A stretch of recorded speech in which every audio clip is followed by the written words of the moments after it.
Hi, good evening. I hope you're.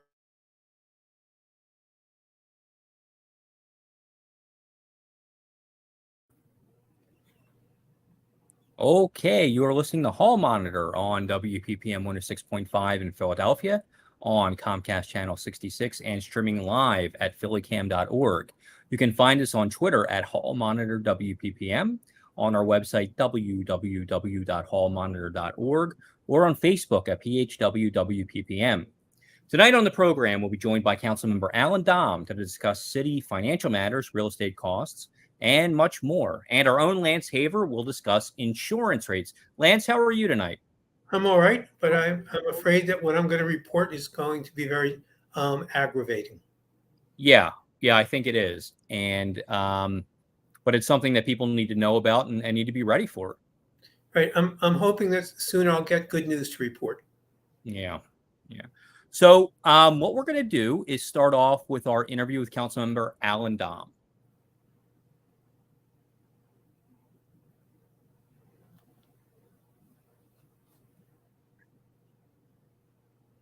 All right, Councilmember Dom, thank you so much for being with us. Thank you. Thank you for having me, Larry. The first thing I'd like to ask about is going back in time a little bit. At the end of June, City Council passed the budget, and I was wondering if you were satisfied with how that budget came out, and what you liked about it, and what are some things that you think could have been done differently. I'm never perfectly satisfied, but it was an okay budget. I would have liked to have seen us um, invest the money on evaluating the different programs that we've invested money in the gun violence area and public safety in order to determine what's working and what's not working. I think that's very important. And public safety, Larry, is our number one issue right now. A recent Pew poll showed 71% of the people in Philadelphia feel that public safety is the number one issue by far. Everything else was below 20%. So I just want to make sure that we're making all these investments and all these different programs that they're effective. I mean, we don't want to find out a year from now we wasted X amount of dollars. I think we should really analyze them on a monthly or quarterly basis and determine what's working and what isn't working. And when it is working, let's invest more in what's working. And when it's not working, let's figure out why it's not working and either change direction or adjust it or go in another direction, and invest the money wisely that way, because it's a lot of money we're investing to try to get public safety under control. All right. One of the key components of this budget were tax cuts. So can you walk us through your support of the tax Yes. cuts and what impact you think they'll have? Well, in the big picture, I had two bills last May that we put forward. One was reduction of the wage tax, one was a reduction of the net income tax. And they were more dramatic reductions than what we passed, but at least what we passed is a good start. And we did this based on the following facts. And that is from 2009 to 2018 in the United States, all jobs created, those that paid less than 35,000, the percentage was 29% in the US.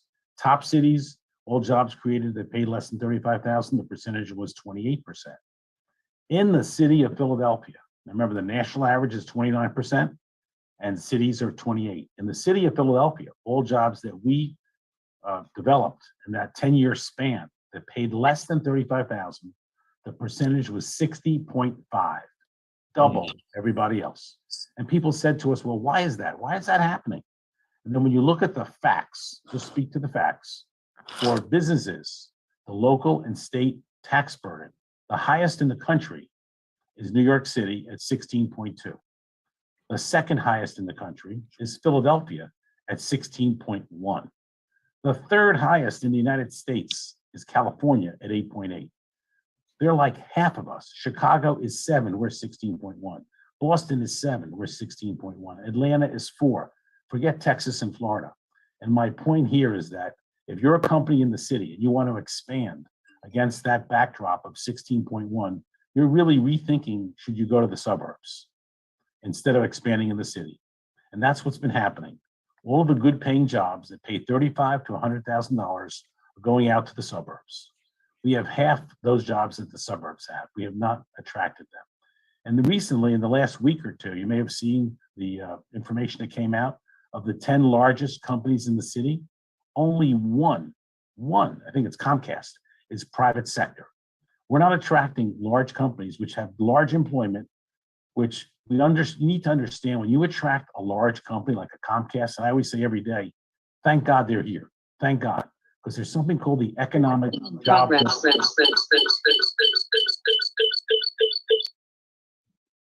something sorry called, about that. that's okay. There's something called the economic job multiplier. For every job that Comcast has in the city, the job multiplier is 4 to 1. So they have 12,000 people here. They're really attributing 48,000 additional jobs. It's huge. So, the reason for these tax cuts was to attract existing businesses to expand in the city and hopefully attract others outside the city to come here. This is a good start. We lowered the net income from 6.2 to 5.99, the lowest it's been in 30 years. And we slightly adjusted the wage tax. I think it's sending the right messaging, but this needs to continue. When we had these tax bills last year, we were going to lower the net income from 6.2 to 0 over a 10-year period. And the analysis done by a local firm analyzed that if we did that with the combination of the wage tax in a 10-year period, we would create 100,000 new jobs, the biggest growth the city ever saw. So there's clearly a correlation of taxing these businesses with this net income tax and creating new jobs. You need to lower these taxes in order to bring more jobs into the city. And the best way, Larry, out of poverty is a good paying job. There's no question about it. People say we have a housing problem, and we do.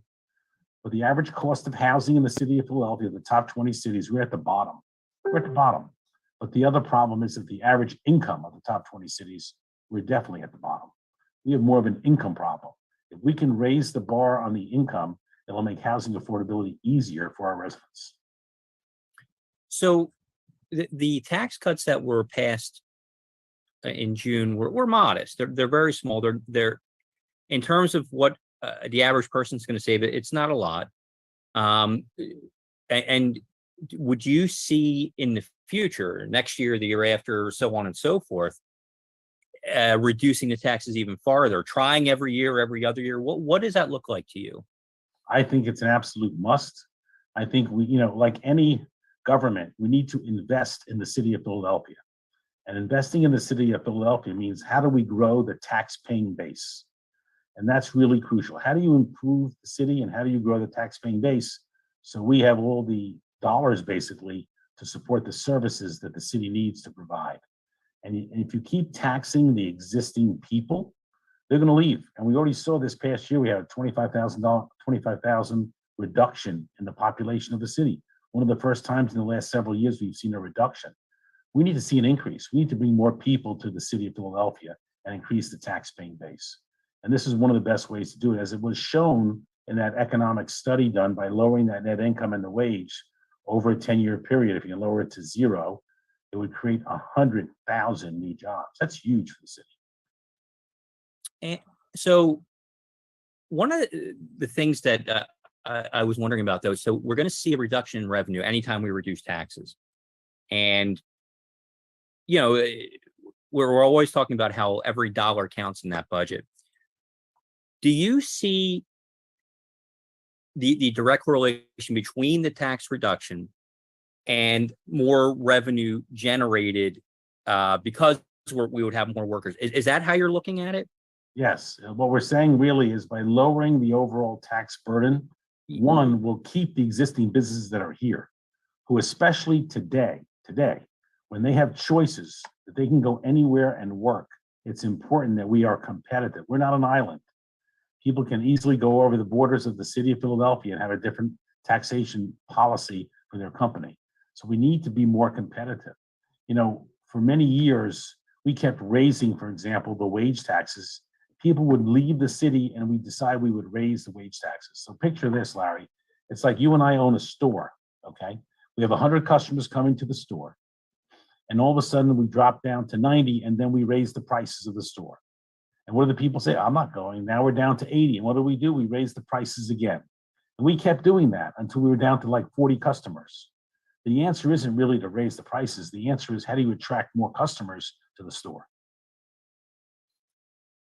So, but do you feel that has worked historically in other places where we talk about reducing taxes and then we see this uptick in revenue because of it's one of those things that, and I'm not an economist, and I have very little business acumen, as Denise will tell you, because we run our own company. But it seems to me that in other places that have tried this, especially globally, that really hasn't been the case.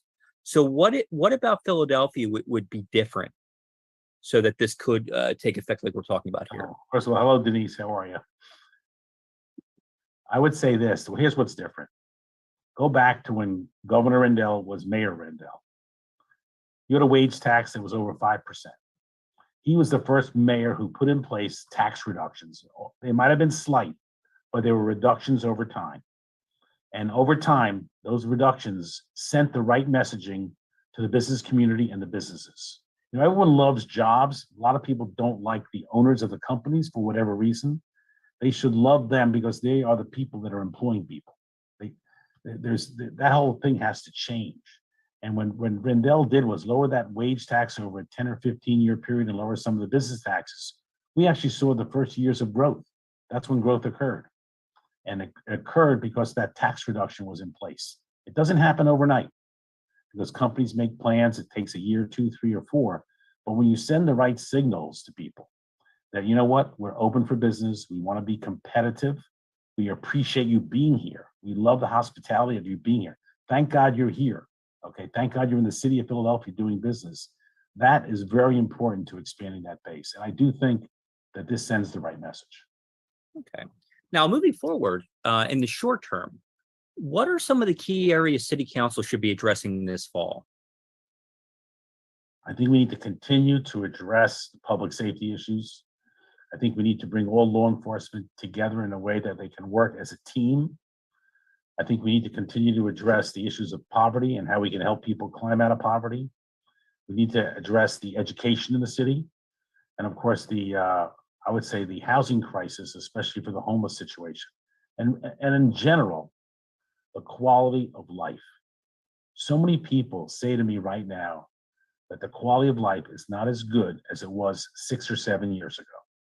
They almost feel as if they're paying more taxes, but not getting the same services they got 7 years ago. So there's a value proposition. And there's some of the basics, like making sure the streets are clean, making sure the trash is picked up on time, making sure city employees are hospitable to our constituents who are their customers. I think we need to institute in government a different philosophy. Thank God people live in the city of Philadelphia because they're the ones who pay all of our salaries. They are the customers of the city. We should be answering the phones of the city saying, thank you for calling the city of Philadelphia. How may we help you? Probably most people, if we answered that way, would pass out from that. But it's so important to change the hospitality side of the city because more so today, Denise and Larry, people have choices. They don't have to live in Philadelphia. They can live in other places and still work, in a Philadelphia company. We need to make sure that the quality of life and that we attract them to the city. On the education front, I've talked several times about this, and that is that we need to institute, and I know the school district is starting to institute part of these programs. We need to make it mandatory from kindergarten to 12th grade, the teaching of financial literacy, technology, entrepreneurship, and then in 9th, 10th, 11th, and 12th grade, allow students the option, not a requirement, the option to work 1 day a week in a job, get paid, get credit, and hopefully get a summer job. I think it's a game changer. High school student would have 4 different job experiences, would be exposed to a company, would probably get summer work, get them on the right track, and they could mentor with people that are in the workforce. And especially now when you need labor, here's a tremendous talent pool for us to train the residents of the city and teach them all these different opportunities. Much has been made, especially in our program here, about the recent reassessments in property taxes. How do we tackle rising property values that are making Philadelphia really increasingly unaffordable?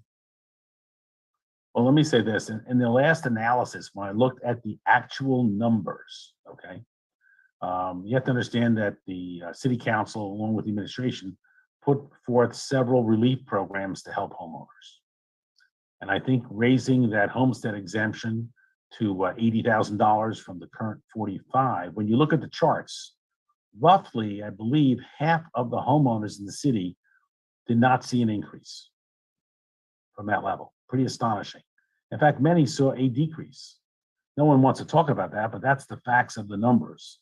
Now, there were some people who saw some dramatic increases.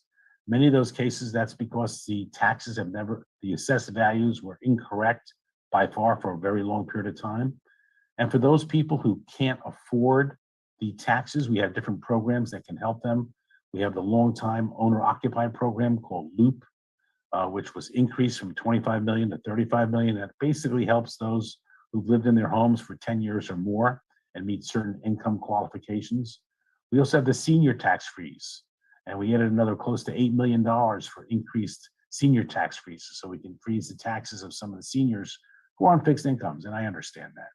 And of course, we also have the UPA program for those that owe back taxes. UPA is the owner-occupied payment agreement.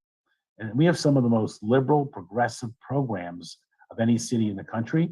And UPA basically says, based on your income, Alan, we will charge you the real estate taxes that you can afford. And it can be as little as $25 a month or $10 a month, or it could even be zero. I don't know anyone that has that type of program available. The problem in many times is that our residents aren't aware of these programs. And I would say that this is our fault because we have not done a great job in marketing them, and people are just not aware of them. But we have some great programs. We just have to get the word out. Do you have concerns just in general that real estate prices have been going up and up across the city? Now, I understand that there's market factors involved in that, and that might come back down. But one of the things that I've been hearing for a long time now is that Philadelphia is a great midpoint between New York and Washington because it's more affordable and people live here and work in those areas.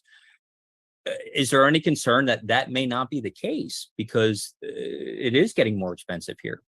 Because you have to understand, real estate globally and across the US has increased dramatically across the board. If anything, the increases in Philadelphia may have been 1 percentage point higher or 2 percentage points higher than other areas. But that's because when you're looking at percentages, those other areas were already dramatically higher.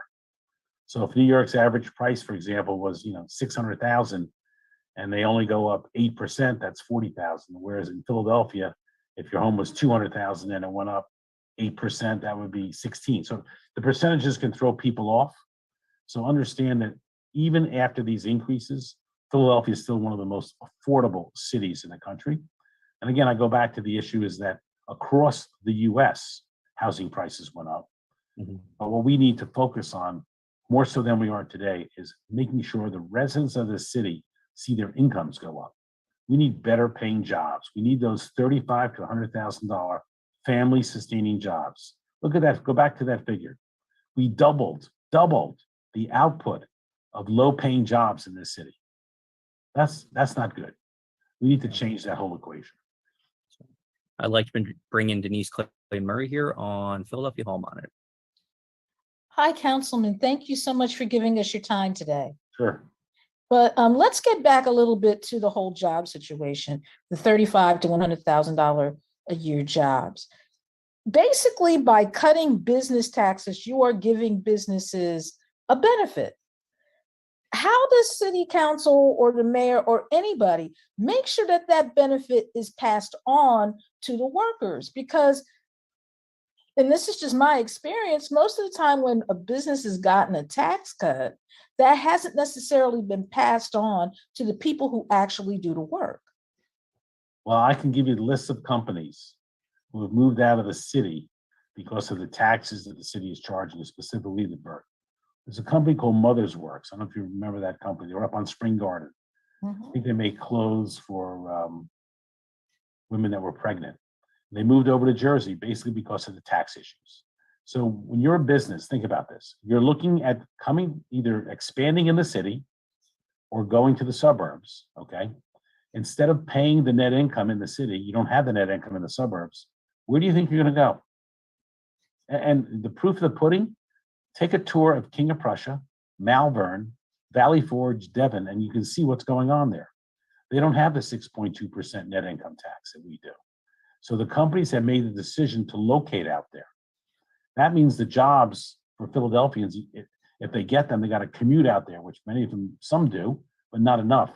If we had them in the city, we'd have more jobs in the city. That's our point. And the other part of this is that when you're a new company looking, I mean, how do you speak to this issue? 10 of the largest companies in our city, one is private sector. And that's because the other 9 don't pay the net income tax. 1 is private sector. That's kind of a disgrace. We're probably the only city that has that problem. I mean, other companies are all over the place in cities, and they're not in Philadelphia. Our major companies are out in the suburbs, and that's because of the net income. Now, does that hurt job creation? Absolutely. If we had those companies in the city, you would have those jobs in the city. We have lost large companies, and we're not attracting new ones, and it's because of the structure. And Denise, think of it this way. You're thinking of coming to the city of Philadelphia. You hear that New York's taxes, local and state, are 16.2. You hear that Philadelphia is 16.1, and you can go to Chicago or Boston and pay 7%. Or Atlanta, you can pay 4%. Where are you going? Well, you're probably going to Atlanta, but the point I'm trying to make here is if you cut taxes for businesses, how do we know that the citizens of Philadelphia are going to benefit from that in terms of wages? Because let's face it, that's not always where the savings from that tax cut go. What can city council and the mayor do to make sure that the money that these businesses are not going to have to pay because of this reduction in taxes actually gets spent on creating jobs in Philadelphia that actual Philadelphians can afford to stay here? Well, let's use your example. You said you'd probably go to Atlanta. If the taxes were on an equal level, you'd probably come to Philadelphia. And those jobs then would be available for Philadelphians that are good paying jobs. Just look at the suburbs where the good paying jobs have occurred. There are several companies who've gone through the process of looking at the suburbs versus the city and have gone to the suburbs or expanded in the suburbs because of the tax structure. You know, I had a dinner with 12 or 13 life science companies who told me that the issues for them as they become profitable is this net income tax, because then they're taxed on their net income and they're going out to the suburbs where they don't have that tax. So all those jobs in many ways, you know, basically go out to the suburbs and don't stay in the city. We need the jobs in the city. And so while the tax benefit may go to the company, but in the long run, in the big picture, the big benefit are the jobs that that company creates in the city, where we get paid city wage taxes, where we get them to buy goods and services in the city, where we get taxes, where we help our local entrepreneurs. The economic benefits of having those companies in the city is huge. And what we have to do is everything possible to attract them into the city. That is key. Having a company in Valley Forge doesn't really help Philadelphia. It's okay, but it doesn't help the city. We're not seeing any economic benefit. When you have a company in the city, what do the workers do for lunch? Where do they go? They go to the local stores and the small businesses to eat. They go there to shop. It helps the whole economy. It is crucial to have these companies in the city. Crucial. Okay, now, how does this benefit small businesses, if at all? Oh, there's huge benefit. The biggest voice we heard, and the reason why this legislation passed, was because of the diverse chambers of commerce. The African American Chamber, the Asian Chamber, the Hispanic Chamber, every chamber came to us and said, our small business owners are getting crushed by the net income tax. They were the biggest voices. In fact, my colleagues on council were all lobbied by every one of them, and they heard it firsthand that this was a big, big issue for a small business, especially when they can go out to the counties or Jersey and not have this tax. You have to remember that we're no longer an island called the city of Philadelphia. We compete, and we're in a competitive market. When the taxes are Philadelphia specific, people have choices, and they move out. Now, in terms of housing, you've made your career before you became a city council person was in housing. What is it that we're doing wrong, in terms of housing as a city, in terms of making sure that people can possibly find affordable housing and different things? What are we doing wrong as a city, and how do we correct that? I think we need to revisit the whole program of our housing. And I think we need to look at the private sector to convene and figure out how we can make housing affordable. And I'll give you one example, and not to get into the weeds, but one example would be, we don't really, we're going to start to utilize this because I've introduced it. There's something in the mortgage business called a mortgage buy down, okay? Where we as a city or a seller could buy down the interest rate in order to make housing more affordable. It's very inexpensive to do. It can be done on any loan. FHA happens to be a great program where you can take today's rates as an example, Denise and Larry. Let's say the rate today is 5.25. We can buy the rate down to 3.5 or 3.75 for a small amount of money, 3 or 4% of the loan amount. So I think we need to be more creative in making housing affordable. Now I'm talking about home ownership, but I think the private sector has a lot of creative ideas on how we can do this, and we need to work with them and not against them in order to accomplish the goal. We should give them the goal. This is what we need. We need 3, 4, 5,000 affordable housing units in this section, whatever it is, and ask them to figure out how we can come up with a solution. Now, generally, when housing developments are brought before council, there's a certain percentage of affordable housing that is supposed to be a part of those projects. And it never completely seems to get to that percentage. How do we hold these companies accountable? Because, there are people like myself and my husband who would love to come back to Philly to live because we love it here and we really enjoy living in the places in Philly we've lived. But our economics right now are saying you can't afford to stay here.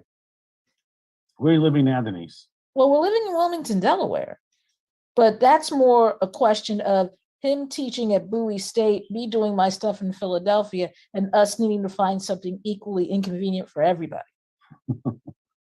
So I will say this, we do have affordable housing in the city. I know in fact, council is working on a program with Council President Clark, where we're going to be building, I think, almost 1,000 homes that are going to be about $250,000 per home. I know that may sound like a high number, but compared to the rest of the market for a brand new home and at today's interest rates, it's somewhat affordable, especially if we do the buy down. So there is affordability. Now, as far as holding people accountable, in the past, there was always an alternative of either they paid money into a housing trust fund or they built a certain amount of affordable units. I think recently in certain districts, they've passed a requirement that it will have to be a certain amount of affordable units in that development. But in the past, there was always an option. And I think most developers paid into the housing trust fund monies, which then goes to helping home repairs, people who need their homes fixed up, which is a good thing too.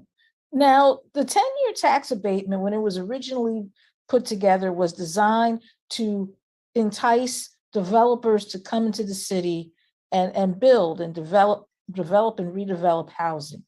There are certain sections of the city that there's this perception that it might be time for us to look at the 10-year tax abatement and say, okay, it's done its job here, and maybe we need to stop doing it. Do you see that? I mean, I said, is that something you agree with, or do you think that we just need to spread the 10-year tax abatement out so that it hits more neighborhoods, because it doesn't necessarily always hit the neighborhoods? Well, the 10-year tax abatement has been phased down effective January 1 of 2022 to roughly, works out to be roughly a 5-year abatement, half of what it was on residential. And I believe 90% of what it was for commercial. So basically commercial lost 10% and residential lost 50% of the benefit. So it is being phased down over time. That is occurring. But here's the issue. Up until 1997 or 98, before the tax abatement, and I was in the real estate business, I never saw a new home being built in the city of Philadelphia. That's almost 20 years. I never saw one being built. Not one new home was built. We had no growth, zero. And that is because the cost of construction and the labor exceeded the cost you could sell it for. And when the tax abatement occurred, it kind of balanced out the equation that someone could go in and build a new home and be able to sell it, at least for the monies that cost them, and make a small profit. But before that, you never saw new construction. There was no new construction in the city, zero. So the tax abatement, in my opinion, worked like a charm. And it worked really well, and now it's being adjusted. In the big, big picture, if we would fix our tax structure and create the demand in the city, you wouldn't need a tax abatement. But the tax abatement is one of 21 Band-Aids the city uses to patch over the problems of our tax structure. If we really, really were serious, we would restructure the total tax structure, and then you wouldn't need the abatement. Because if you restructure the taxes, you'll create the demand. You'll raise the prices, but you'll create the demand that you won't need an abatement. Okay, well, one last question. Of all the council people, you are the person who has decided not to necessarily take your salary, but to use that salary for schools. You give it to an individual school every year. One, how do you select which school you do this with every year? And two, what are you hearing from these schools? And I mean, in terms of how they've been able to use the money to improve the quality of education for the kids at that school? Every school is different. And before the pandemic, the process was I would visit the school, talk to the principal, ask the principal what they needed, and we would provide them with a grant for what they needed for the school. Every school had a different requirement. Since the pandemic, it's been a little more challenging, but I know that we are working now on, we purchased several, I don't know how many, 900 books about Juneteenth to distribute to different schools to tell the story of Juneteenth. I know we're working with a boxing program, after school program with Bernard Hopkins in one or two of the schools. So we are trying to figure out ways to really help the schools. But I would say this, I think we've donated, I guess it's been almost 6 or 7 years, so it's probably more than $500,000 to different schools. But I think the biggest thing is that for that individual school that just needed that little extra something, it made a difference. And they were very appreciative of it. It could have been anything from AV equipment that they needed or new computers they needed, whatever they needed. It was a grant, not to be paid back, just for the principal to decide how it should be used. Okay. Do you ever go back to those? Denise, sorry, there was another usage I did. And Okay. that was, I paid for 178 public school teachers to take financial literacy courses at the Federal Reserve when people were meeting in person. This is before the pandemic. So we trained 178 public school teachers to teach financial literacy from kindergarten to 12th grade in the public school system. And if you consider that the average class size is 25 to 30, hopefully those 178 teachers are teaching close to 5,000 students. Okay. Well, thank you, Councilman. I'm going to turn you back over to Larry McGlynn, my co-host here, and we're back with more Fall Moment. Thank you. Denise, Yes. Thank you, talk to your Denise. husband about moving back to the city, please. He is looking for a professor job in Philly as we speak. Okay, good. Councilman, I just have one last question for you before we let you go here. And this is a long-term question. It's a hypothetical. We are, whether we like it or not, we are in already the 2023 mayoral race. And what I was wondering, when we talk about what the future mayor needs, what kind of mindset they should have, what should we be looking for? I think number one is leadership and vision for the city, and to set out a leadership vision of where Philadelphia is today, where it should be the next year, 5 and 10 and 20 years. I also think you need the number one cheerleader for the city of Philadelphia to always look at the glass half full and never, ever half empty. My father always used to say to me, when life gives you lemons, you need to make lemonade. And you need a cheerleader that supports every resident of the city, supports every business, wants to expand the economic base, and will work teamwork-wise on law enforcement, to bring all the law enforcement together to work on improving dramatically the public safety issue. That is really, really important, public safety. And you need a leader that's going to accomplish that goal. And I will say this, I think every job is 51% hospitality and 49% technical. That includes what you guys do, what I do, the mayor's job. You have to be 51% hospitality and 49% technical. You have, in that next position, that person needs to love people and to love the fact that they want to help people. You have to want to help people, and you have to derive inner feelings and gratitude when you help someone else without any credit. Like, do all the work and give away the credit. That's what we need. All right, Councilmember Alan Dom, thank you so much for joining us. Thank you. Thank you both. Thank you, Denise. Thank you, Larry. Okay, you're listening to Hall Monitor on WPPM 106.5 in Philadelphia, on Comcast Channel 66, and streaming live at phillycam.org. You can find us on Twitter at Hall Monitor WPPM, on our website www.hallmonitor.org, or on Facebook at PHWWPPM. We'd like to thank Councilmember Alan Dom for being with us, and we'd like to introduce Denise Clay Murray, who is on that interview. Denise, how are you tonight? I'm good. How are you? I'm fine, thank you. And we'd also like to welcome back Lance Haver, who is now going to talk to us a little bit about these insurance rates. Right. So first, great interview. I missed some of during the Rendell administration, the Street administration, and another administration. They reduced the business taxes. They homesteaded it. I didn't quite understand why that didn't have the impact that the councilman was saying it should. But I guess that's another interview. What I'd like to talk about with all of our listeners this evening is what should you have to lose at the end of your life if you get sick? And by that, what I mean is many of us towards the end of life, unfortunately, need nursing care. And what that nursing care costs and how we pay for it really has a tremendous impact on intergenerational wealth and has a tremendous impact on blocking people of color from building up assets from intergenerational wealth. And I have a presentation I'd like to go through, and I'm hoping this is going to work. So forgive me if it doesn't. I'm going to share my screen, and I'm going to go through the PowerPoint, and hopefully it's going to work. So I am hopefully there. Perhaps not. Perhaps Allison could give me a brief help on this. We don't see anything. Yeah. Okay.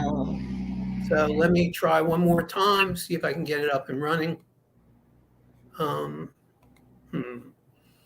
right. So I'm going to cancel this. I'm going to try and get it up and see if that works and share it. There we go. Now let me see if I can share that with my screen. I wonder if the same gremlins that seem to beset Chris and I at every point in our trip home from Las Vegas a couple of days ago have decided to visit us tonight.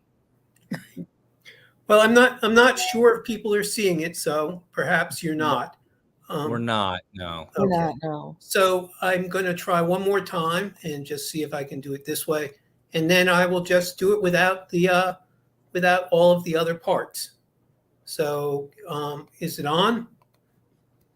No. Okay. So let me back into myself and just kind of talk through it. So the question becomes, home ownership creates intergenerational wealth. In the United States, the way that we create intergenerational wealth for most of us, for 42% of us, the net worth of all households consists of equity in our homes. So for the largest number of us who are not wealthy, who don't have trust funds, who don't have all types of family trusts, the way we help the next generation create wealth, to have money to start businesses, to send their kids to college, to buy another home, is by transferring the wealth through home ownership. Now, this sounds like a great idea, and it was working in the late 50s, 60s, and 70s. Wasn't perfect. People of color, because of racism, economic racism, were losing some of the ability to do that. But as civilization, as Dr. King, as the civil rights movement was growing, some of that was falling away, and we were building a middle class among people who had been shut out before. Then, whether you're a conspiracy theory person or not, you have to recognize that in the 60s, 70s, and 80s, as we were building a new middle class, corporations were responding by eliminating pensions. And what we saw from 1986 to 2016 was 73% of defined benefit pensions were eliminated. That meant if you went to work for a corporation and you retired, no longer were you going to get a definite payment every month. And that payment was often used to make sure that people could pay for the care at the end of their lives. And what we now know is that care at the end of our life, because medicine is advanced, because we are able to help people live longer lives, that those costs have gone up dramatically. And so what we now expect, and this comes from the Friends Life Care, which is a slightly different version of a long-term care insurance program, we expect it to cost $208 a day for a home health aide in the future. And we expect it to cost $305 a day for someone to stay in an assisted living facility. How many years, how many days do we expect? Well, for women, we expect them on average 3.7 years of care. For men, it's shorter, 2.2 years. And there will be a significant minority, 20% of us, who we believe will need over 5 years of care. Many of those are people who are struggling with dementia or Alzheimer's. And really, it's one of those things that we just have to acknowledge is going to happen to some of us. Now, in general, that is really a problem, because what we're looking at is, how do we pay for those nursing care? How do we get through and do that if we don't have pensions and we don't have the ability to use the pensions to pay for it? So many people think that Medicare will pay for it, and that unfortunately will not do it. Medicare does not cover most of the costs associated with long-term care. They do cover some of the costs, and what that means for us is that after Medicare no longer covers it, we have to cover the costs ourselves. And those costs are borne out in different ways. And I'm going to try and close this out again. Whoops, looks like I'm not going to be able to do it. All right. Now it says I'm sharing my screen. So let's try again. Nope, I'm going to stop sharing. So what we're looking at, unfortunately, then, is really, what do we do to take care of it? And what we end up doing is having one of three solutions. The first solution is to have long-term care insurance. And that's insurance, unlike Medicare, that does pay for nursing homes, that does pay for attendant care, that will take care of people who want to stay in their homes and use that as their final place. But long-term care is a very expensive type of insurance. And there's really three reasons why people don't always get it. First is affordability. Long-term care can cost a tremendous amount of money depending upon when you purchase it. So the earlier you purchase it, the less expensive it costs. It might cost $3,000, $4,000, $5,000 a year for a single person. Even if you can afford it now, it doesn't mean you can get it, because the insurance companies don't like to sell it to people who they consider bad risks. So before you can get it, you have to medically qualify for it. If you do get it and you qualify for it, the problem is you buy it at your age. Let's say you buy it at age 60. At age 65, there's a very large rate increase on your policy. That policy can go up as much as 100 to 150%. Now you're in a very difficult position. You've been paying in 5 years. The rates have almost doubled and sometimes tripled. And if you were to cancel that policy and try and buy another one, there'd be absolutely no guarantee that you could get another one, because now your medical condition might be such that the insurance company is not going to help you pay for it. Or the difficulty could be that the new cost, instead of buying at age 60, but buying at age 65, is very expensive and you can't afford it. So what you're left to believe is that the regulators, the people who run the insurance industry in the state of Pennsylvania, the insurance commissioner, is going to protect you against these dramatic rate increases. And if that's what you're believing, you're unfortunately believing in the tooth fairy. It doesn't happen. The rate increases have happened year after year after year. It's gotten to a point where the rate increases are so large and so bad that the insurance commissioner is saying, well, if we don't give the insurance companies the rate increase they want, the insurance companies may actually go out of business. So we have to give them this rate increase. And the insurance commissioner is very clear. The reason why the insurance companies need the rate increase is because the insurance companies made bad projections. They projected how much they were going to make, and they haven't made as much as they planned. They projected how many people would drop their policies, and fewer people dropped the policies than they projected. And they made projections about how long people would live, and it turns out people live longer than what the insurance companies thought they would live. So the insurance companies have made bad decisions. And now the question becomes, who pays for the insurance company's bad decisions? I would inverse that question for a second and ask it slightly differently. If I made projections about my income when I was 50, and I said, I think by the time I'm retired, I'm going to be making $150,000 a year, and it turns out I only make $75,000 a year, could I ask the insurance commissioner to lower my homeowner's insurance and my car insurance because my economic projections were wrong? Now, of course, I could ask the insurance commissioner to do that, and she might have quite a laugh. She might think I'm a little crazy, and she might email me back and say no. But somehow the insurance companies are asking the same question. What they are asking for is very simply to be bailed out of their bad decisions. And the insurance commissioner says, we're going to go ahead and do it. They're going to go ahead and bail them out. Now, what that means for consumers, of course, is that fewer and fewer people will be able to keep up with the rate increases. Now, we're told we shouldn't worry about that because the insurance industry has a new solution.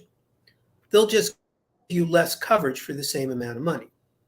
So they're not going to raise your rates, but instead what they will do is reduce what they'll pay for. So when you buy long-term care insurance, you get to say how many years you want covered. Maybe you want lifetime coverage. Maybe you want 10 years coverage, maybe 5 years coverage. The insurance company says, well, you might have bought 10 years coverage and now you can't afford the new rates. So take 5 years coverage, take 2 years coverage. Maybe they said, well, you are going to be covered for $300 a day to take care of nursing homes or assisted living or home health care. Well, we're going to have to raise your rates, but if you don't want the rates to go up, just accept $150 a day for those costs.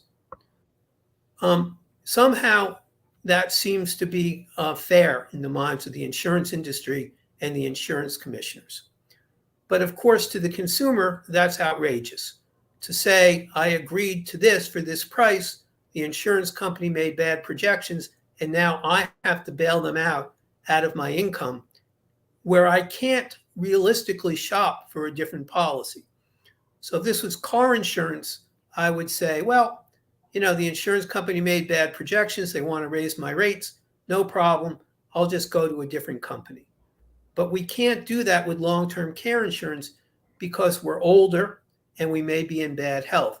So it's unrealistic to say shop and look for something else. What happens then if you can't pay and you are unable to keep up? Well, this is where we see the end of intergenerational wealth. because Medicare pays for very limited number of days of nursing care, any long-term nursing care has to be paid for out of the life savings of the person, of the older person. So someone like me who is paid, who has put money aside for my old age, if I go to a nursing home and I can't afford it, I can spend down all of my life savings until I get to a point where I'm Medicare, I'm Medicaid eligible. And the Medicaid eligibility means that I have almost nothing left. And that means that all of my life work, all of the savings, all of what I've put aside for my adult children and hope that they will inherit so they can have a better life than I had will be gone. And it gets even in some ways worse because Medicaid and Medicare say, don't worry, your home, your asset of your home up to $563,000, you don't have to spend that for your final days. What they don't mention is that when you pass, the state Medicare, Medicaid programs have a program which allows them to try and recover whatever they paid to take care of your nursing care.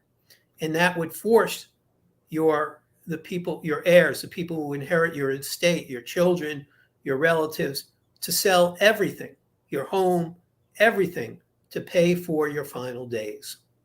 And that's what we're really looking at. The state of Pennsylvania now has pending over 20 rate increases for long-term care.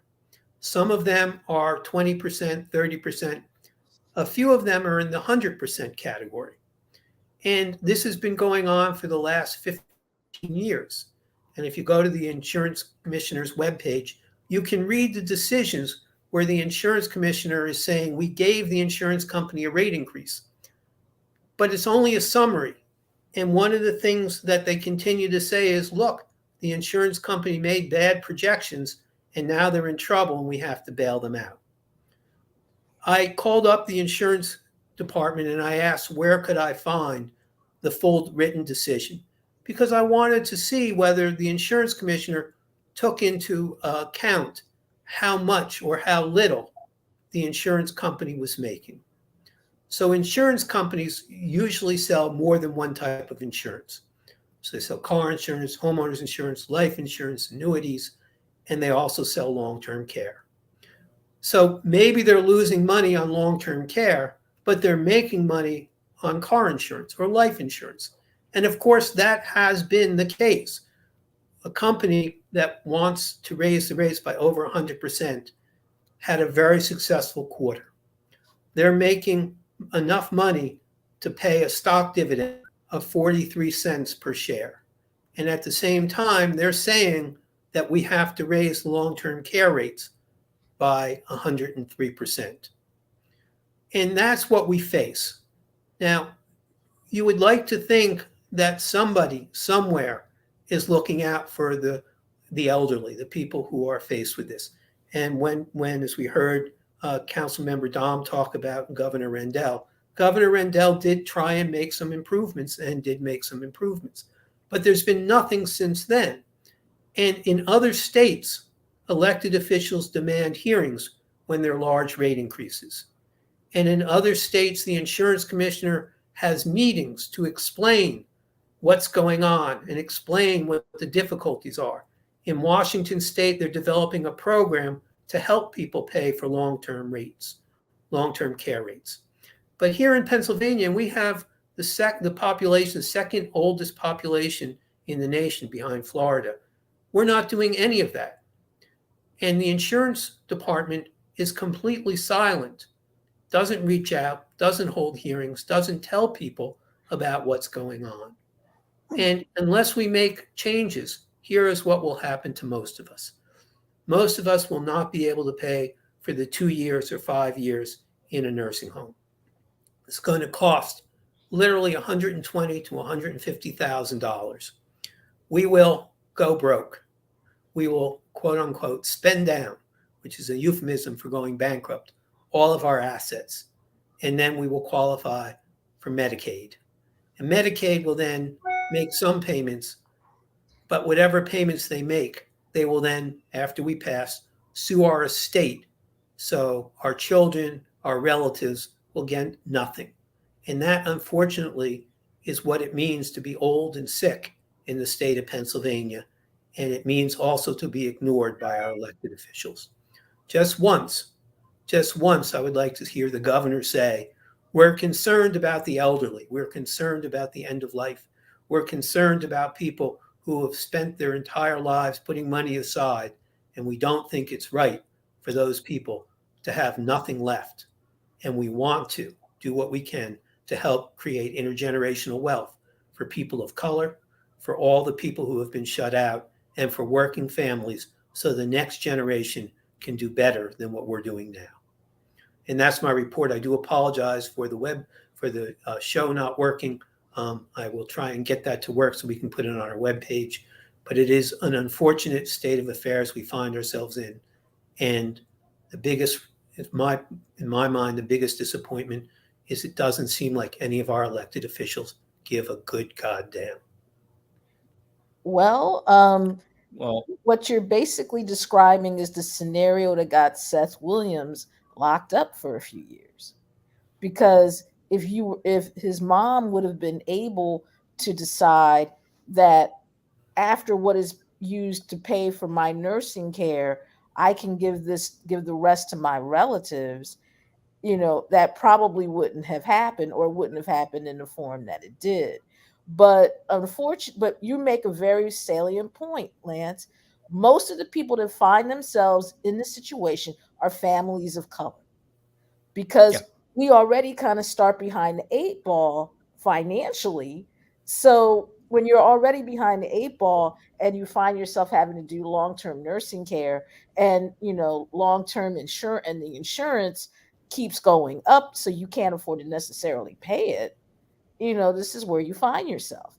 And not a lot of employers are making that kind of insurance available to families anymore because of the cost. So you're right. It's kind of curious that there aren't hearings being held on this, or it hasn't been brought up as an issue. And personally, because of how Pennsylvania's population is set up, it's the second oldest state other than Florida. That's a conversation we need to have immediately. Yeah. Just as an example, Connecticut, in the state of Connecticut, they're facing rather large increases in health insurance, as much as 35%. There's a bipartisan, Democrats and Republican elected officials got together for a press conference demanding that the insurance commissioner hold hearings and give the attorney general an opportunity to question the insurance companies. And here, we can't find anyone who will even make the ask. Not even ask, could you hold a hearing? Could we find out why? And there's some technical parts, and I'll go into it very quickly. The question of how much overhead does the insurance company use versus how much they pay out is a very real question. One of the things that President Obama did in the Affordable Care Act was make health insurance companies use the overwhelming majority of the money to pay for medical care and not for advertising, going to the Steelers Super Bowl tickets. And what we don't know is if long-term care companies are being forced to spend most of their money to take care of the elderly, to take care of people my age. We don't know that. And if we had hearings, we could ask. All right. Well, Lance, thank you so much for that. We are just about out of time, so we'd like to thank everybody for watching, and we will be back next week on Hall Monitor.